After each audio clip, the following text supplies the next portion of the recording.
जिस जंगल में कोई जाने से डरता था, वहीं एक छोटी सी लड़की को अपना सच्चा घर मिला, जहां पेड़ बोलते थे और परियां दोस्त बन जाती थीं।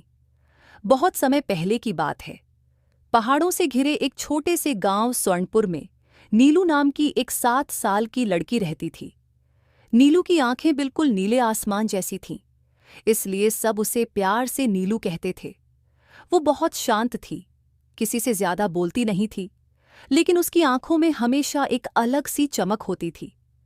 नीलू अपने घर में अकेली महसूस करती थी। उसकी माँ अब इस दुनिया में नहीं थी और वो अपनी सौतेली माँ सरला के साथ रहती थी। सरला उसे खाना देती, कपड़े देती, लेकिन वो गर्मजोशी और अपनापन जो एक माँ देती है, वो नीलू को कभी महसूस नहीं हुआ। गांव के बच्चे खेलते कूदते, पर नीलू अक्सर अकेले ही रहती। वो सबसे ज्यादा खुश तब होती जब वो गांव के बाहर वाले जंगल की ओर चली जाती। वहां के पेड़, पत्ते, पक्षी सब उसके जैसे ही शांत और रहस्यमय थे। एक दिन दोपहर में, जब सब लोग अपने घरों में थे, नीलू जंगल की गहराइयों में कुछ और आगे निकल गई। चलते चलते वो एक अजीब सी जगह पर पहुंच गई, जहां सब कुछ नीले रंग की रोशनी में नहाया हुआ लग रहा था। पेड़ जैसे चमक रहे थे, फूलों से नीली रोशनी निकल रही थी और हवा में एक मीठी सी गंध थी। तभी एक हल्की सी आवाज आई, तुम आ ही गई नीलू, हम तुम्हारा इंतजार कर रहे थे। नीलू ने हैरानी से इधर उधर देखा, लेकिन वहां कोई नहीं था। अचानक एक चमकती हुई रेखा जमीन से उठी और उसमें से एक सुंदर औरत प्रकट हुई।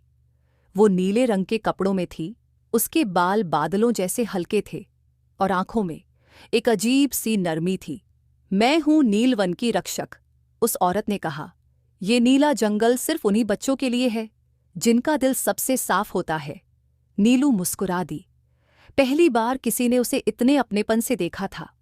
उस औरत ने नीलू को फूलों से बना एक ताज पहनाया और कहा कि अब वो इस जंगल की दोस्त है।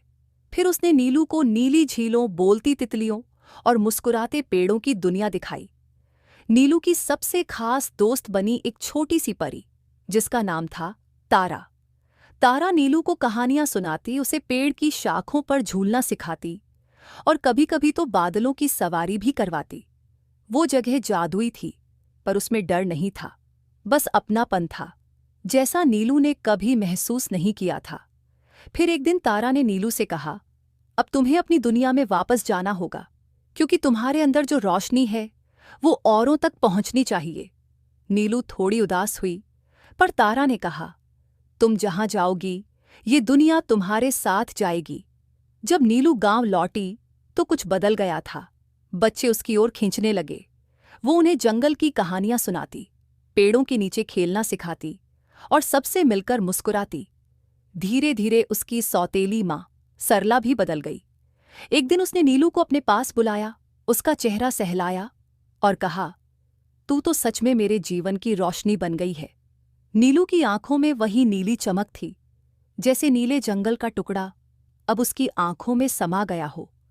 अब नीलू जब भी पेड़ के नीचे बैठती, हवा से फुसफुसाती, तारा की हंसी दूर से सुनाई देती, जैसे कि जादू कभी गया ही नहीं था। ये कहानी यहाँ समाप्त होती है।